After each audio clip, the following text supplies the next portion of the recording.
100 झाडांचे वृक्ष वाचनालय या उपक्रमांतर्गत lions club of Poona Ganeshkhind यांनी आमच्या मनपा शाळा पिसोळी या शाळेस 15 ऑगस्ट निमित्त स्वातंत्र्य दिनाचे औचित्य साधत 50 कुंड्यांमध्ये वैविध्यपूर्ण रोपांची भेट दिली।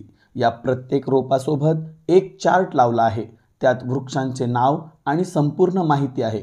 या उपक्रमाद्वारे विद्यार्थ्यांना वैविध्यपूर्ण झाडांची माहिती वाचता येईल। विद्यार्थ्यांनी या रोपांची जोपासना करण्याचा निश्चय केला आहे।